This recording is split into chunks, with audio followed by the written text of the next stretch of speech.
From UFOs to psychic powers and government conspiracies, history is riddled with unexplained events. You can turn back now or learn the stuff they don't want you to know. A production of iHeartRadio.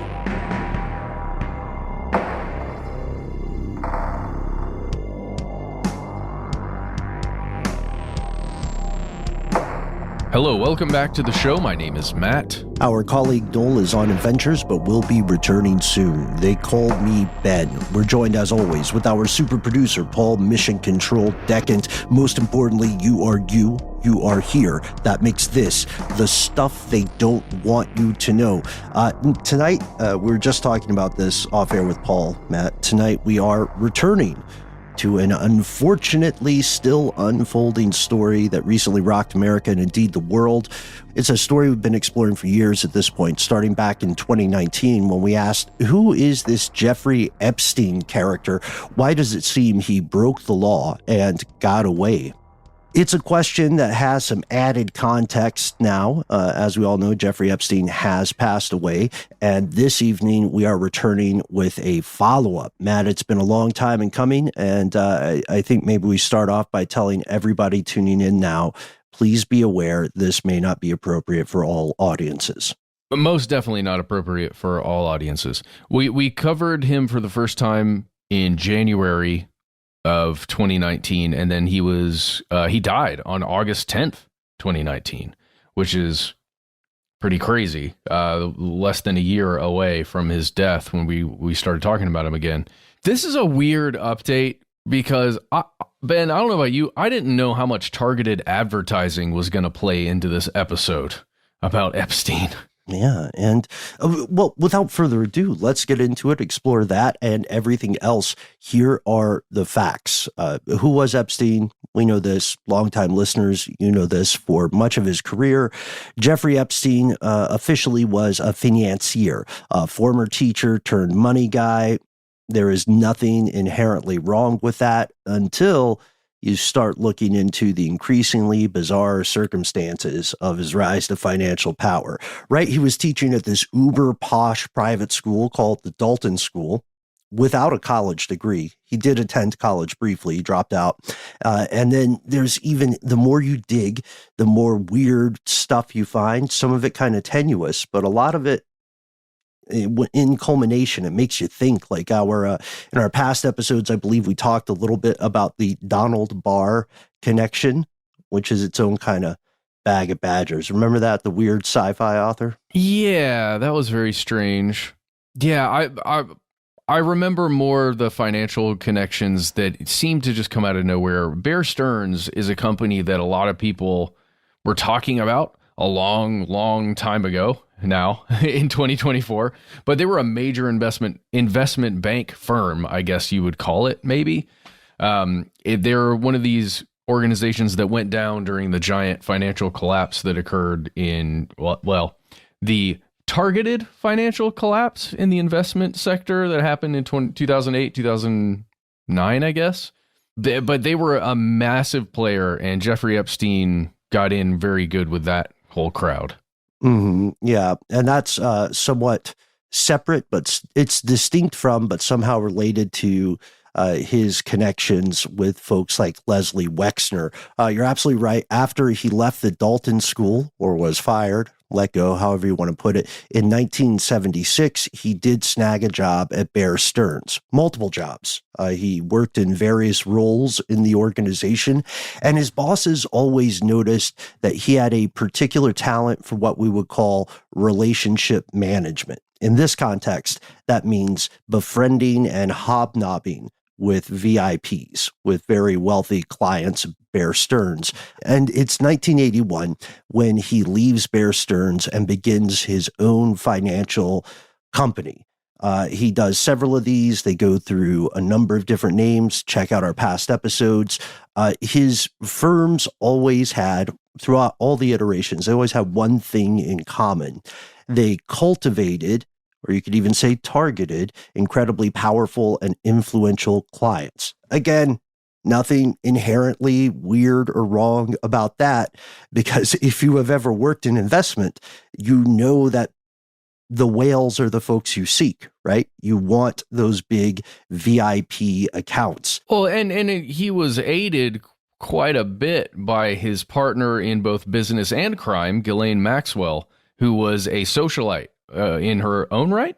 But she was a big player within the social spheres all across the United States and across the globe.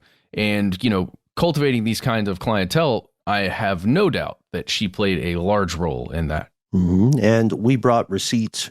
You can hear them in our previous series, which was, we have a three-part series on Epstein leading up to his untimely demise, or his timely demise, depending on who you ask.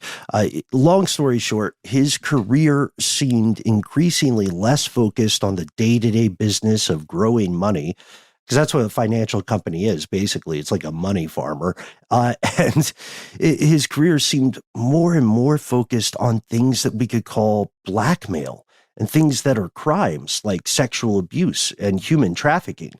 He conspired to do these things. These are true conspiracies. History would later prove this was also an open secret in certain circles. You can see any number of photographs, videos, documentation proving he was linked to some of the most powerful people in the Western world. Not the same thing as saying they committed similar crimes, but he definitely was hanging out with financiers, business tycoons, celebrities, more than one U.S. president.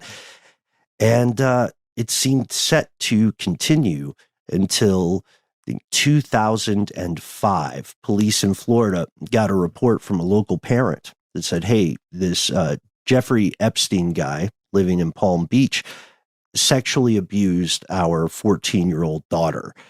And the cracks in the facade began to show. Oh, yeah. And let's get into that in just a moment, Ben, but we have to point out that the first report of Epstein and Ghislaine Maxwell to the FBI was in 1996 by Maria Farmer regarding herself and her 16-year-old sister, because Maria Farmer reached out and told them, hey, this person who's kind of my boss, I guess, and his friend Ghislaine just like sexually abused me and my sister, my 16-year-old sister. And, at least according to her story and according to what followed after that, the FBI kind of put it away, and it was like allegations and nothing else. And the 2005 accusations actually lead to something. And for a lot of people, I think it's safe to say at this point, throughout the 90s and even unto the 2005 report, most folks had not heard of Jeffrey Epstein. Not really. It was just another one of the names you hear bandied about with, like the group terms of the wealthy. And most people probably hadn't heard of him because, most people are not wealthy. But this investigation, again, I like that you pointed out the 1990s stuff that got buried, because this investigation balloons and people are becoming increasingly convinced Epstein hadn't abused just one child. A later federal investigation will find credible allegations of abuse related to at least 36 different girls, teens and minors. Yeah, we're talking 12 years old, 14 years old, 16 years old. Messed up. Unclean stuff. And fast forward to 2008, Epstein does get convicted in the state of Florida, but he strikes a cartoonish sweetheart plea deal. He pleads guilty to, we know there are problematic words here, but the charges he pled guilty to are procuring a child for prostitution and to soliciting a prostitute. He is sentenced to 13 months in custody, but he's also on the most generous work release program in U.S. history, maybe. I remember we were all baffled. We didn't believe it at first. He could essentially, during these 13 months, do whatever he wanted. He had an office he went to every day. He could go meet with clients, and he still had scads of clients. And he was just kind of a free man, other than the fact that he couldn't leave the U.S. borders. Yeah, definitely. Go back to the 2019 episode, the original one, just to go into the full detail of all that stuff. He was definitely a free person at that time. And just to add a little more context here on the Ghislaine Maxwell thing, from the 90s up until 2008 there, or 2005, I guess. She was, at least according to Maria Farmer and others, she would drive around in a limousine or a chartered vehicle, basically, that someone else is driving around in. And she would stop at businesses, at parks, at schools, and she would get out of the vehicle, write down her phone number, and hand it to a teenage girl, and say, contact me, basically, as the person grooming these people who then end up at Jeffrey Epstein's, one of his palatial estates, usually, at least in this case, the one in New York. Mm-hmm. Right. So he's got an island that he operates from. He's got a location in New York as well as a location in Palm Beach, Florida. You can learn more in depth about Ghislaine Maxwell in our Ghislaine Maxwell update, which is also out there and could also use a return in 2024. Just in case anybody's skeptical about the criminal nature of these two. Yeah, just in case you have questions, we have questions too, some of which particularly pertain to Ghislaine's father, Robert Maxwell. Whole different bag of badgers, possibly related. The federal government, federal authorities, again arrest Jeffrey Epstein on July 6th, 2019. This time his trafficking charges are interstate in scope. He is charged with trafficking minors specifically for sex in both Florida and New York. August of the same year, he dies in prison under circumstances that even the most zealous of skeptics can only describe as murky. The official cause, suicide by hanging.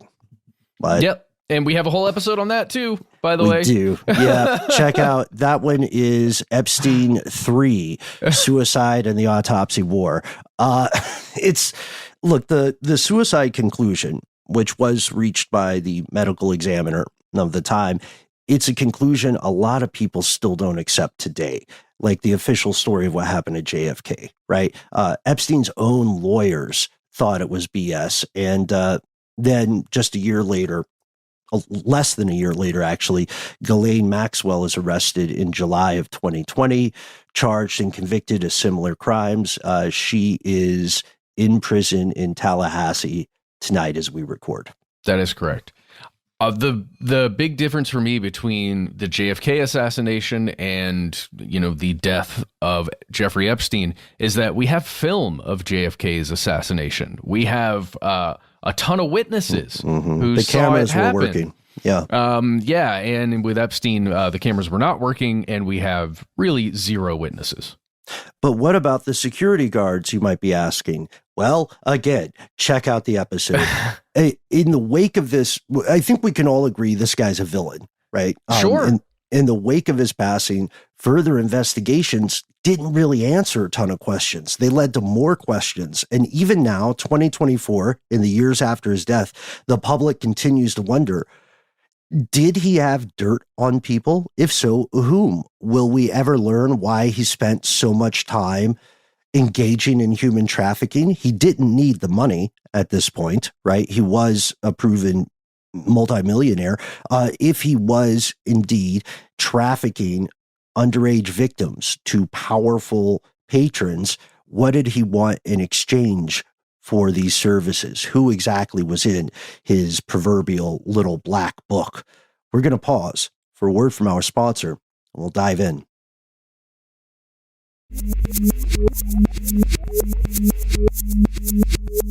Here's where it gets crazy. I don't know, man. It's the mother of all conspiracy tropes, right? The idea that there's this hidden cabal of people who actually run the world and they can do whatever they want and they want to do messed up things. Well, there's a not so hidden cabal of a small number of people that can do whatever the heck they want, pretty much, because they have that superpower that you've pointed out in the past, Ben, a crap ton of money. And they really can fly wherever they want, like literally travel wherever they want, whenever they want. They can buy property, probably wherever they want. They can do whatever they want on that private property, unless somebody else finds out and, if it's illegal, finds out and tries to prosecute them. But then they've got that superpower still so they could fight pretty much anything in court or bribe officials. So it is this weird thing where the question is, are they working together on something? And that's why this is such an interesting story, because maybe there was somebody getting dirt on individuals who had these superpowers and were maybe taking part in things like that.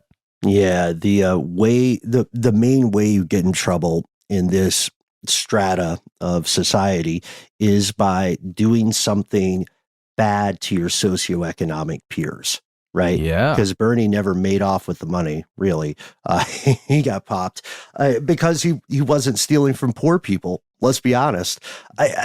Yeah, a lot of the global cabal conspiracy theories are hogwash. They can be disproven, but this one, like you said, it's different because there are photographs. Before the Palm Beach authorities and before the 1990s investigation, before those were quote unquote botched, we know there was some sort of system, it appeared, for collecting and storing video. What was on that video?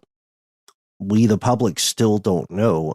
I mean, I don't know. We also have to be careful here because, yes, organized abuse of children is red meat to certain factions of conspiracy lore. You know, like it's something you hear all the time. QAnon is just one recent example. Yeah, when it comes to the video, Ben, the stuff I've seen often goes back to someone named Sarah Ransom, who is someone who, was trafficked by Epstein and Ghislaine Maxwell. And she stated in emails quite a while ago that she has physically seen videos of recordings made by Epstein. The recordings are like made maybe for Epstein or by Epstein of underage unnamed women having sex with people like Bill Clinton, Prince Andrew, and Richard Branson. That's according to the emails from Sarah Ransom. But it's a weird situation. She spoke at one point with Good Morning Britain, and I'm just a quick quote here. Quote, "It's no secret that everything was recorded. I have also seen recordings in his office. There are videos that exist. The people that know they exist, I'm sure they're very frightened of them being released." That's her quote. But she's also kind of gone back on that a little bit on some of those statements. So it's kind of hard to know if it's almost like a posturing or a threatening kind of thing, like there might be videos and I'm going to come out publicly and say this, or if there are actually physical videos that exist. Which also brought to mind the question of whether or not there was a posthumous insurance policy, right? A dead hand strategy on Epstein's part, such that people would preserve his life, knowing that if he passed away, these things, if they exist, would be released. It turns out, whether or not that was true, there has to this date been no publicly confirmed evidence collected by Epstein of, his powerful associates abusing children on video. Well, at least that we know of, because the public doesn't have any. That's what I'm saying, publicly confirmed. Because investigators in that 2019 raid, where they went to his townhouse in Manhattan, they allegedly found, quote, a cache of child sexual abuse material. Right. So the question is, does that cache and that material include some of these powerful, wealthy people? And it will never be released like that because of what it also contains, which is child sexual abuse. But then what do you do? I guess as an authority, what do you do with that stuff? Do you immediately start charging the 50 or however many people, adults probably, that are on the videos there? Or if there are even adults included in the videos? It becomes a messed up situation that we don't know. We don't have enough information as people talking about this publicly. Look at the earlier initial reports too. I want to shout out the Miami Herald yet again for their excellent reporting, which I mentioned in previous episodes in the Palm Beach arrest. We know from the initial reports there that they said they found video recording equipment, right? But what does that mean? What exactly happened to that stuff? Those answers still aren't out there. We know there are also flight logs, right, of people flying on Epstein's private aircraft. We know there is documentation of him hanging out with people, sometimes just at swank New York parties, right? Because he's big in the world of philanthropy, as was his partner, Ghislaine. We also have these statements of trafficking survivors, multiple trafficking survivors who are saying, yes, this happened. They have named names. They have described things in as specific detail as possible. And now we have location tracking data as of several weeks ago since today's date, like recording this episode. And we'll get into that a little bit later, but there is phone tracking data from targeted advertising that it's been released, and Wired has a whole piece on it where there are a ton of individual cellular phones that were tracked on that island, quote, sorry to say this, but quote, pedophile island. Or Epstein Island. Or Epstein Island. Yeah, there are a ton of these. What is it? Little St. James Island. And this location data tracks from whatever was going on the island, and then it goes backwards and forwards from the time that it was on the island, and it's tracked to mansions all over the place, to 26 different states in the United States. And I guess there's something we point out here, but the only reason why it's not also tracked to Europe and other countries is because of the privacy laws that exist in many other countries. But in the U.S., it's like, hey, you got location data? Let's sell that stuff. Mm-hmm.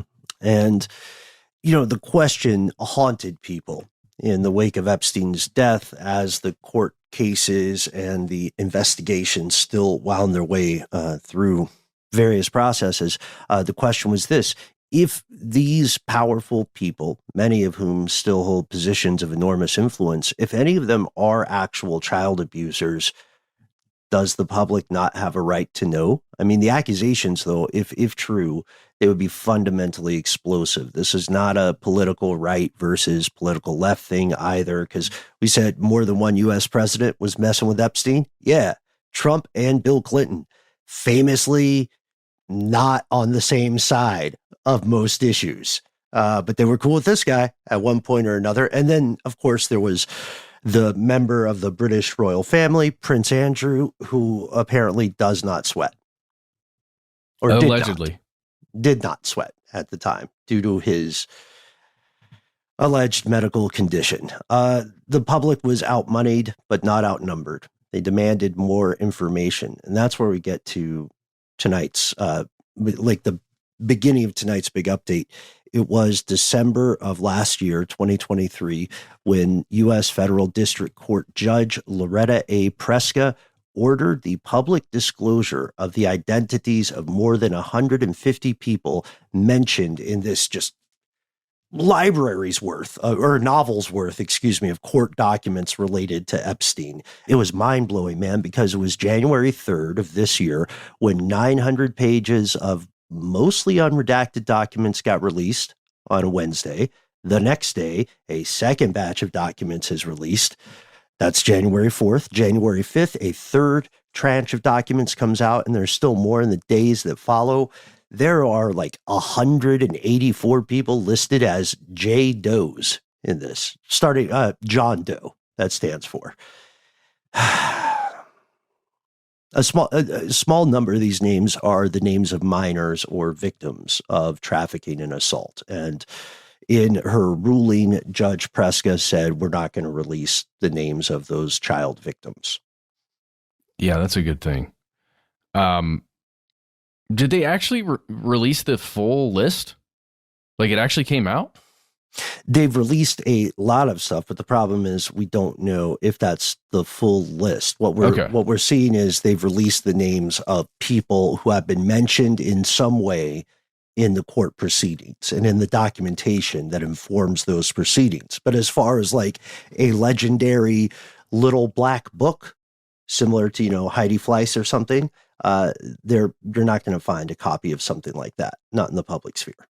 Well, yeah, it is weird to imagine that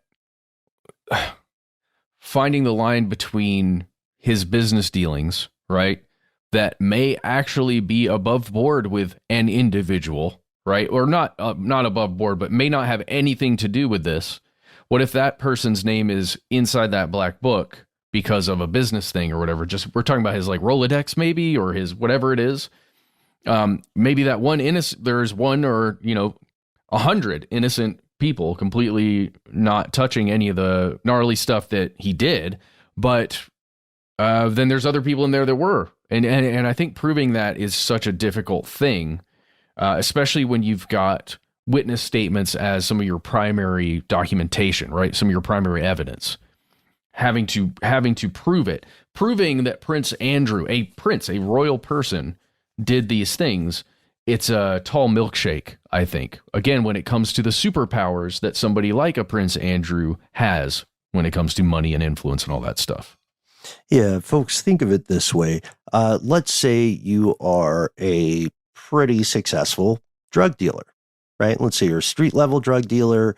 That is your primary means of income. A lot of the folks that you have on one of your phones are going to be affiliated with, your primary vocation, but then a equal, if not greater number of people, depending on how you set up your burners, they're just going to be folks, like just your friends from college or, your family members and stuff like that. So you can't look at a list like this and immediately make the leap to saying that all these folks are guilty by association. In fact, guilt by association is a huge fallacy that the court systems try to avoid.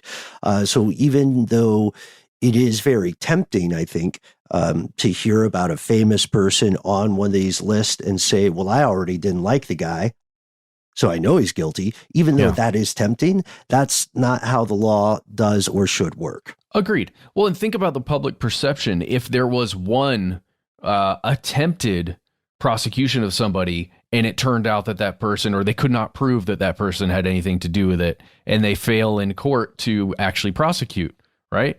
Think about what that would do to not only public perception, but how it would weaken any further cases of attempting to prosecute people who were a part of this. Let's also point out a statement from CBS News. Their legal analyst, Ricky Kleiman, said something that I think gets to the heart of this, noting that many of the names in these documents are, quote, of innocent people. It's people who may have been employed. It's people who may have gone to dinner or to a cocktail party at Jeffrey Epstein's home. It's not necessarily naming people who have engaged in actions that were anything like the deplorable actions of Jeffrey Epstein and Ghislaine Maxwell.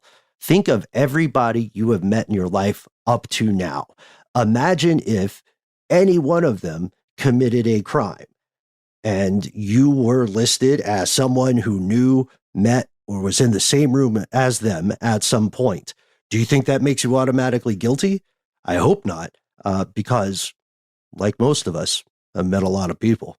You know what I mean? This is also, this problem, I would argue, is exacerbated because Jeffrey Epstein is functioning in relatively rarefied air. A lot of people at this level of the socioeconomic pyramid or hierarchy, whatever you want to call it, they know each other.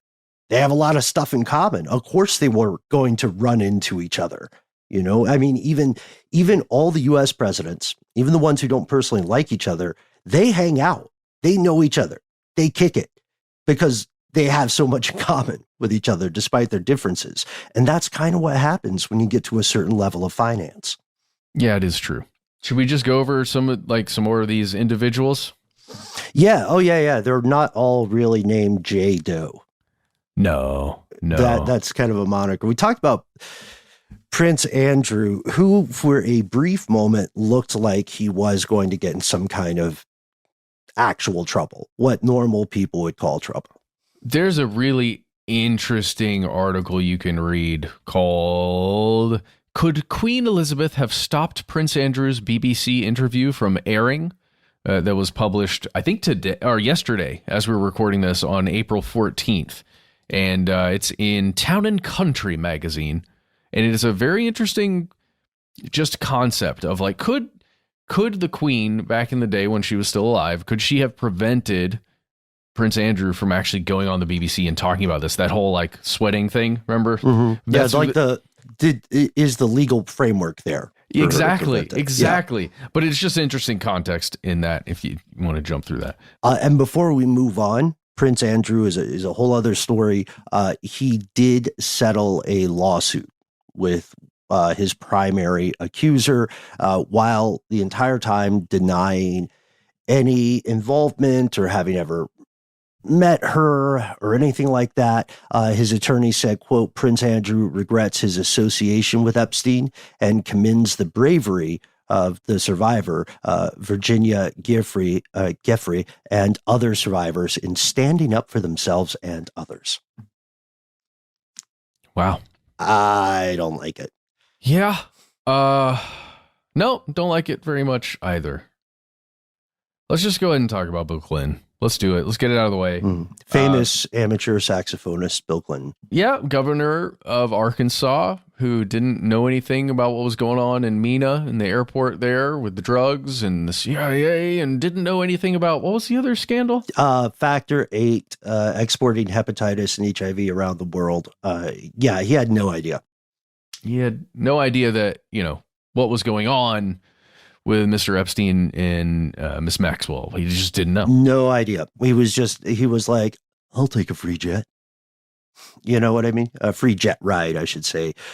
His name is on manifest for the private jet. He had taken 4 trips that have been documented. And their response to this, because the Clintons did respond, was that these trips were in connection with the work of the Clinton Foundation. Oh, yeah. Don't forget Hillary was there, too. Hillary Rodham Clinton was also there. Not an amateur saxophonist, but former Secretary of State. Almost president. Almost president once upon a time. And Clinton, no one in the Clinton family or political dynasty has at this point been officially accused of any crimes related to the Epstein abuse empire. 2019, Clinton released a statement denying all knowledge, like we said, of any trafficking, abuse, or related villainy.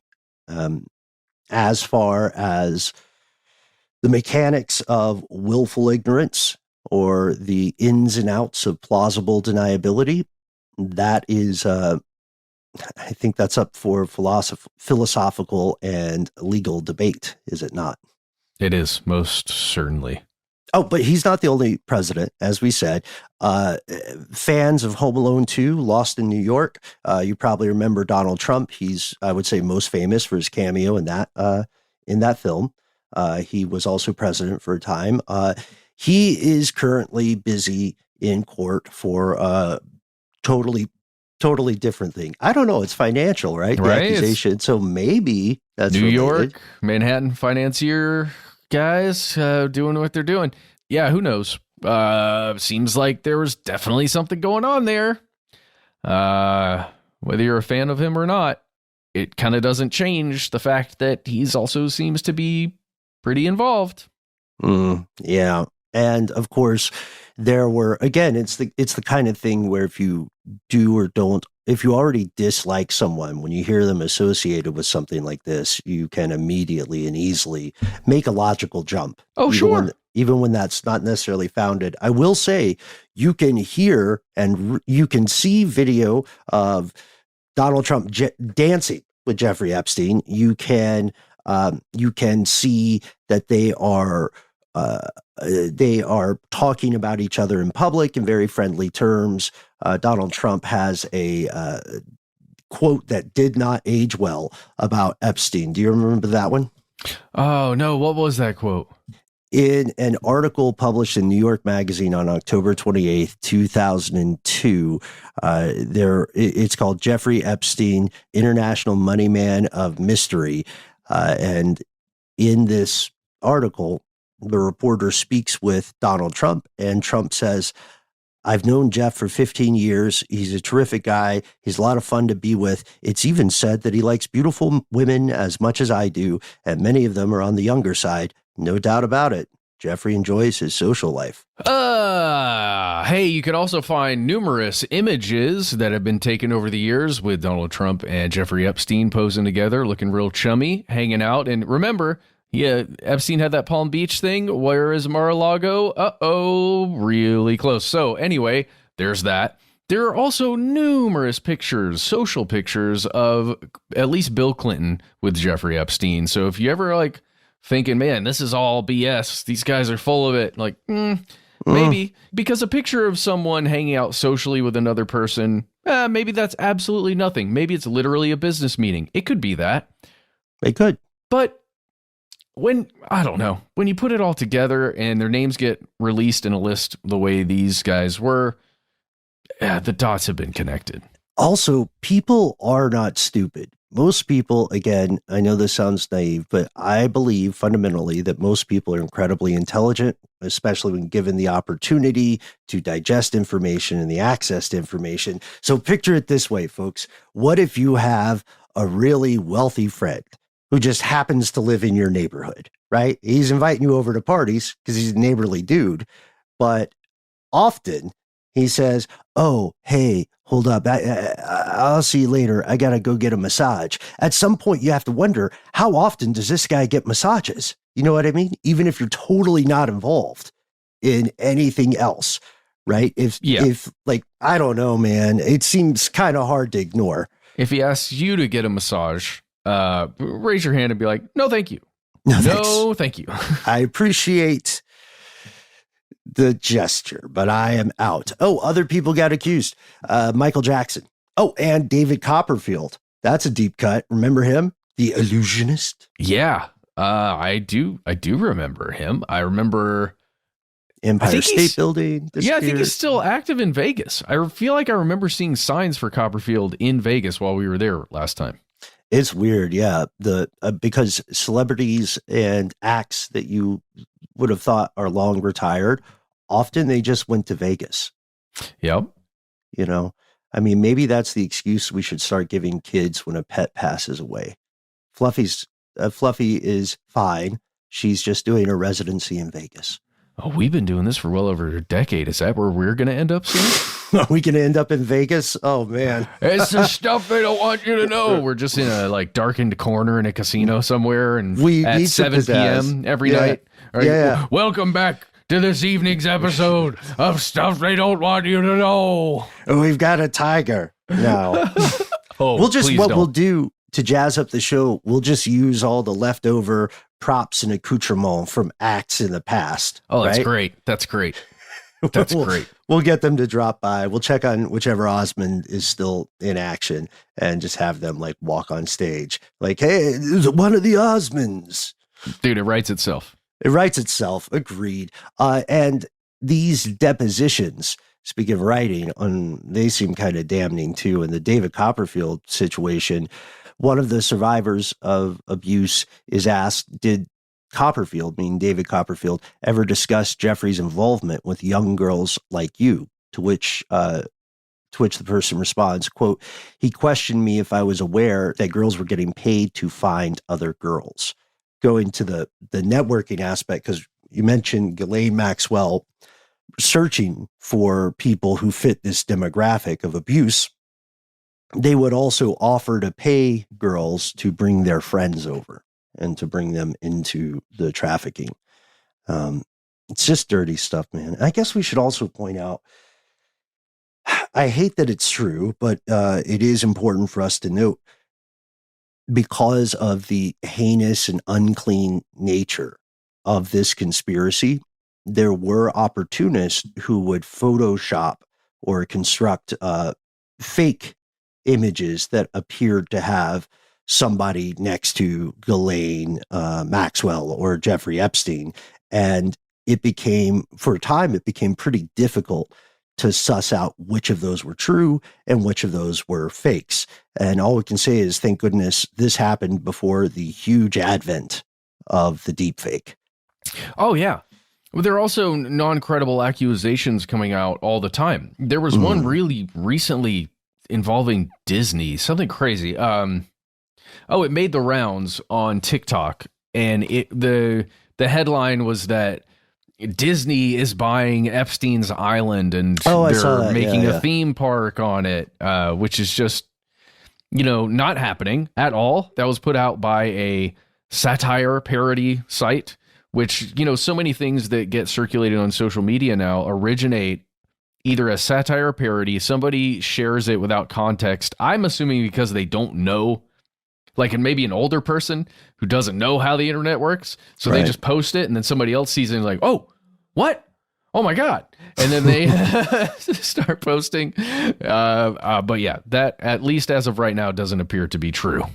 This is gallows humor, but I'm only laughing because I'm remembering a bit from Shane Gillis's, one of his stand-up specials, where he's talking about what he's talking about how his dad drinks a lot and then watches the news, and it's the worst way to watch the news while you're getting like kind of tanked on beer or whatever.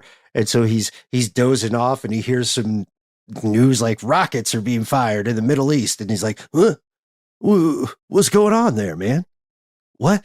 And then he has to just find the person who is unfortunately closest to him physically at that moment and try to repeat the story back to him. Shout out to Shane Gillis, by the way. He's a fantastic stand-up.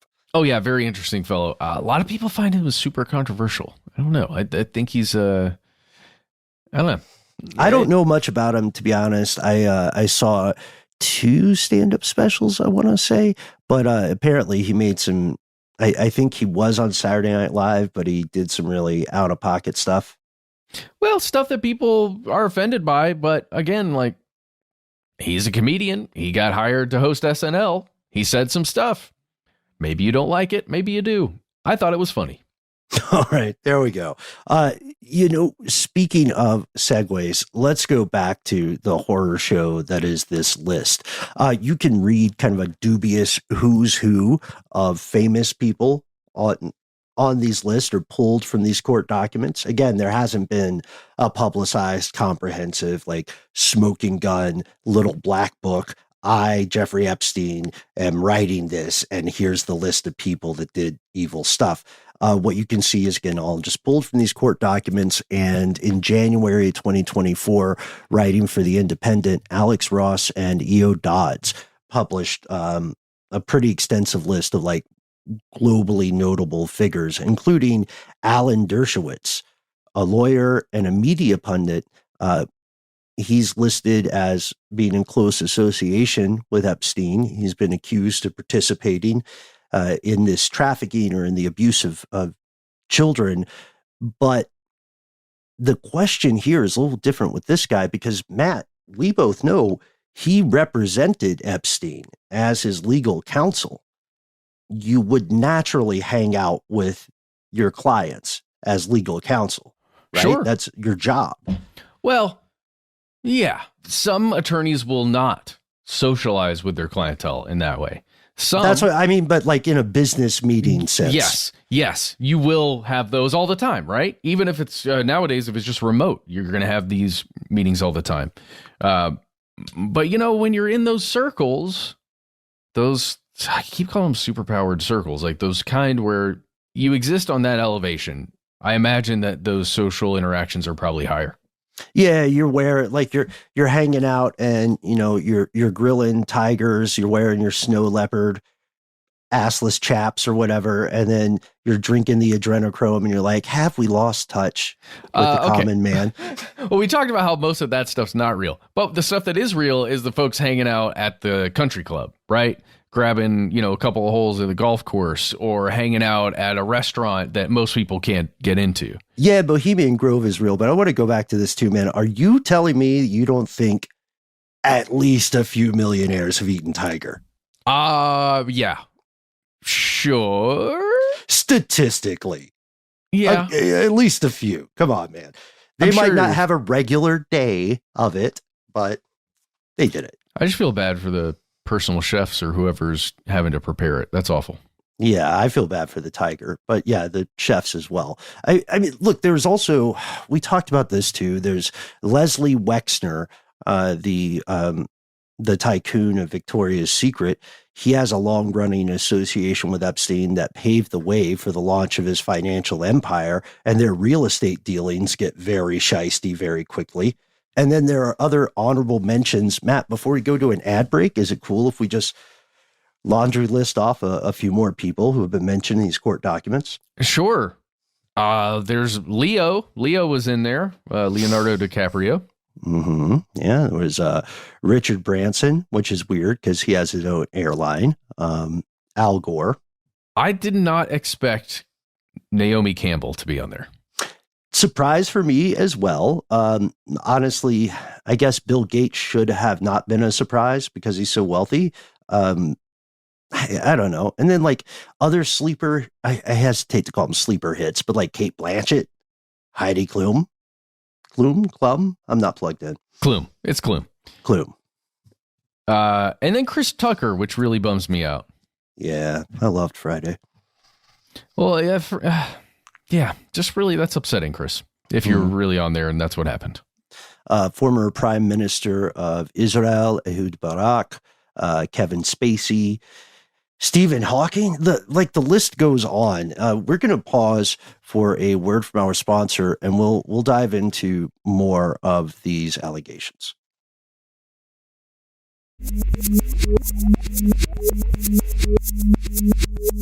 Okay, we're back. Let's jump to the new stuff coming to us from Wired. This, it's upsetting on a number of levels for me. To talk about this first, let's talk about targeted advertising and what can happen when your phone is being served targeted ads and or is being prepared to be served targeted ads.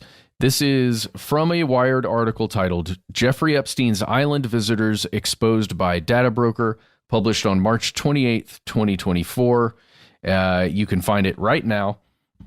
And let's just, here's a quote from it. It's about how this works.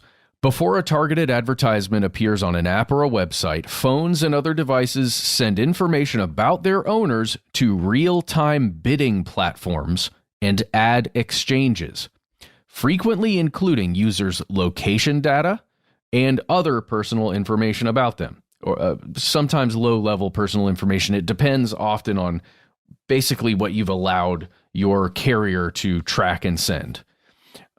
While advertisers can use this data to inform their bidding decisions, again, for those targeted advertisements, companies like the one we're going to talk about right now, Near Intelligence, that's the name, which is a funny name, isn't it? Near Intelligence. It will siphon, repackage, analyze, and sell all of that data, including your location data. So this outfit, Near Intelligence, got a hold of location tracking data that's associated with these targeted advertisements, or the data for them, and they collected almost 200 mobile devices of people who definitely confirmed visited that island, Jeffrey Epstein's island, and then they tracked them forwards and backwards in time from their time on that island, as well as their movements on the island itself. And it is crazy the precision that this data has to it of where these people went. There are coordinates that pinpoint within a several centimeters of space, if that makes sense. So what they ended up being able to do is compile all of this stuff together from as early as July 2016 to the final date of Jeffrey Epstein's arrest on July 6th, 2019. So that's about, 3 years there of tracking data.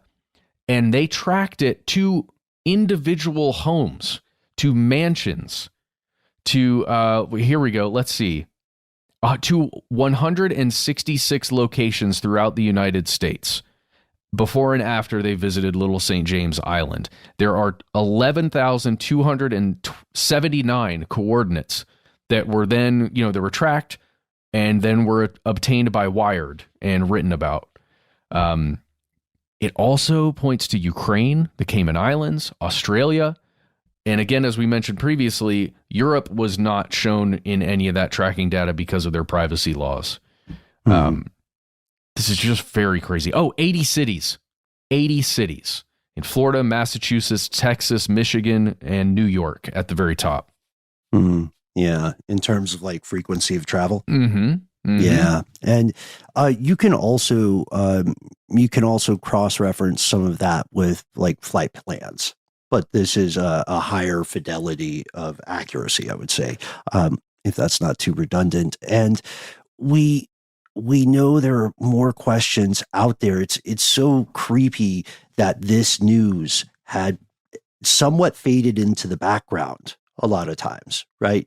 To the point where it's kind of like Edward Snowden or Julian Assange. You have to go look for these stories until a big court case pops up.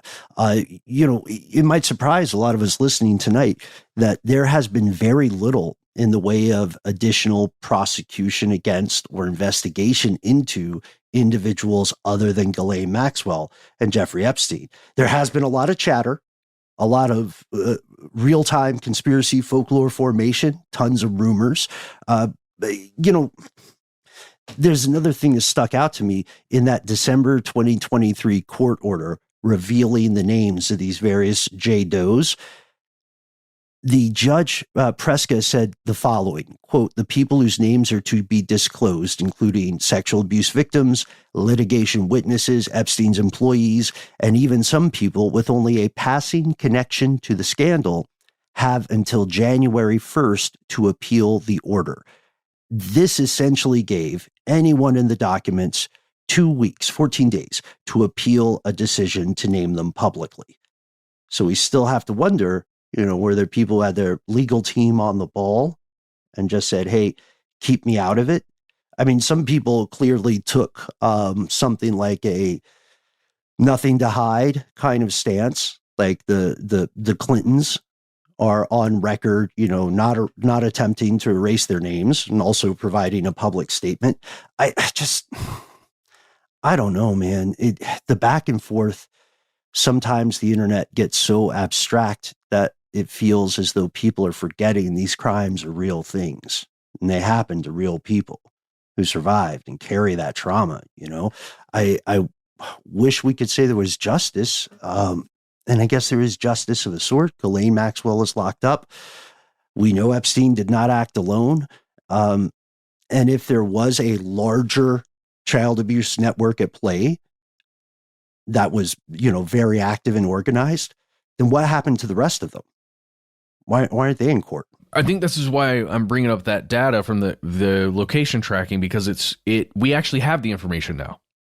The specific to a centimeter tracking shows exactly where people live and generally who they are, in all likelihood, because there are several maps that were generated that include common evening locations for each device and common daytime locations for each device, like pinpointed.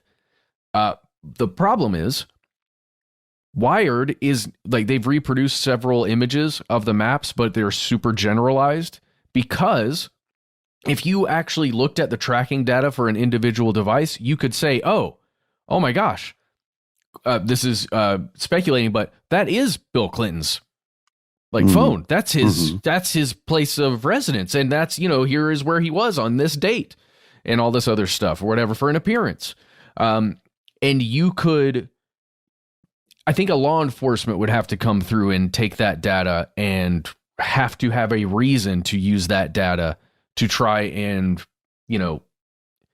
basically bring someone else in on charges. Otherwise, it's still kind of accusations, and it doesn't matter if you've got evidence of this specific evidence of someone traveling to an island, because that just travel to that island doesn't prove anything, right? Mm-hmm. Yeah. But we've actually got we have the data. It's just we maybe can't use it, or an organization like Wired and other media outlets are not going to use it because it could potentially be a legal firestorm of biblical proportions. And then there are other possible intervening variables. And I think that point was well said, Matt. There are other possible variables, such as the idea that there is evidence that appears to have vanished, right? Multiple survivors, multiple eyewitnesses are saying there were collections of photographs of CSAM, or child sexual abuse material, possibly video. We don't know where it is. And then maybe the most tenuous thing, but still a very real thing, is the possible intelligence connection, because Robert Maxwell, Ghislaine's father, had his fingers in a lot of things, and he has been alleged over time to have connections with multiple intel ops, most notably Mossad. And this naturally prompted the question, founded or unfounded, as to whether Epstein was perpetrating this unclean conspiracy in service to some other power. Like, not just because he was himself a diseased individual, but because he was being actively instructed to get dirt on people. Well, yeah. Okay, let's go back to 96. The first time that the FBI hears about this guy, or at least what we think is probably the first time the FBI is really made aware of Jeffrey Epstein and the possible activities that he's partaking in.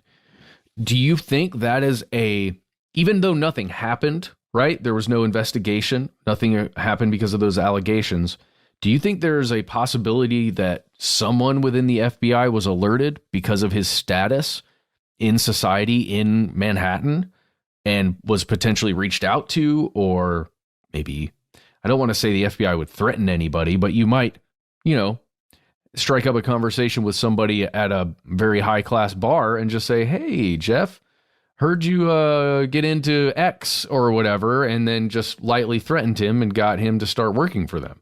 Because it could have happened way back in the 90s, I think. Maybe not. I don't know. It could have happened before the 90s. It could have happened during Bear Stearns. It could have happened at Dalton School, saying, "Hey, we'll set you up with something." I mean, that's the thing. Could have is not the same as did, but you're absolutely right. There is, if something like this happens, the order of operations could be in any specific sequence, right? Yeah. Catching someone and leveraging them is something law enforcement does, but would they do that to this degree? Yeah, who knows? We just, again, we the one thing we do know is that a previous head of the FBI sure did like to get dirt on people and store it in his office and make sure he could pull those triggers if he needed to.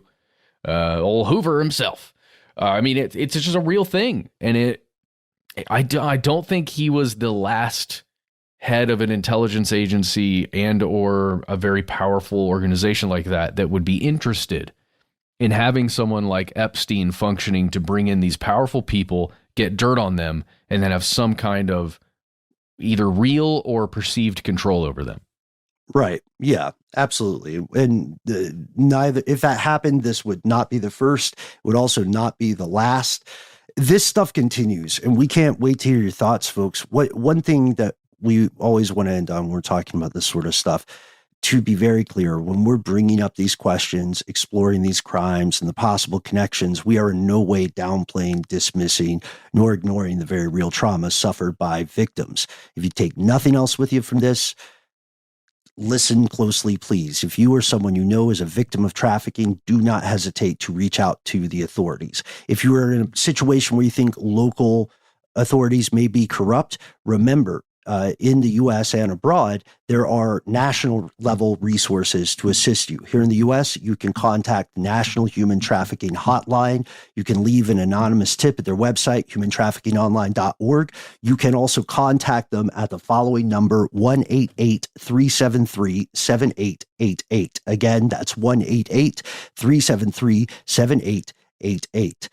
Be safe, folks.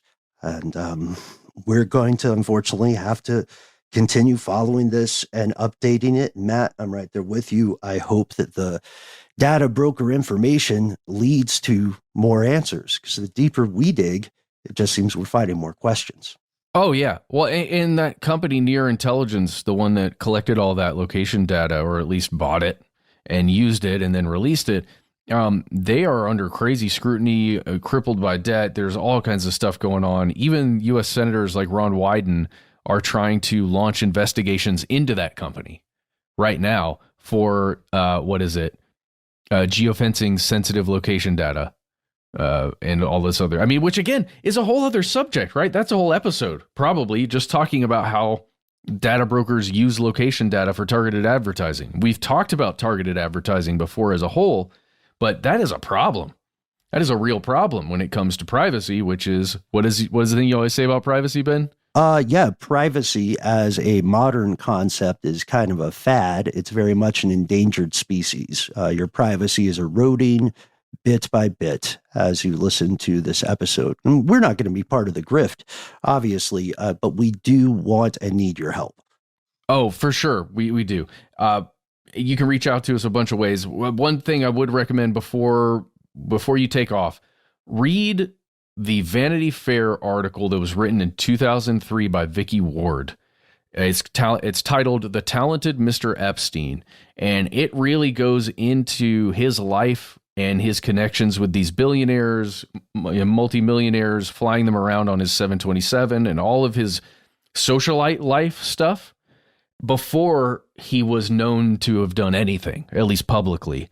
And if you watch, there's an episode of 60 Minutes Australia by Tara Brown, and it goes into depth with Vicky Ward, the person who wrote that article for Vanity Fair, about how she was in contact with people who were making allegations back in 2003. But Epstein showed up at the editor's office of Vanity Fair and basically shut down all those allegations, but still allowed this big PR piece to go through for him. And if you'd like to read the court papers we're mentioning, fans of primary sources, if you'd like to read those documents in full, you can find them very easily over at The Guardian. The headline, Unsealed Jeffrey Epstein Court Papers, read document in full. Heads up, folks, it is legalese. If you would like to hear more sources, because God knows we have a ton, too many to list in the show today, do check out our past episodes. Again, we have a lot of them on this as the investigations continued. You can also contact us directly for more information. And, contact us for any old thing. If you want to send us a pun, if you want to suggest a new episode, or just follow up with a how you doing, little letter from home. We love all of that. You can find us on Instagram. You can find us on YouTube, all the platform jazz. You can also give us a call directly. Yes. Our number is 1-833-STDWYTK. When you call in, you've got 3 minutes. Give yourself a cool nickname and let us know if we can use your name and message on the air. If you got more to say than can fit in that 3-minute message, why not instead send us a good old-fashioned email? We are the folks who read every single email we get. Be well aware, fellow conspiracy realist. Sometimes the void writes back. Conspiracy@iHeartRadio.com.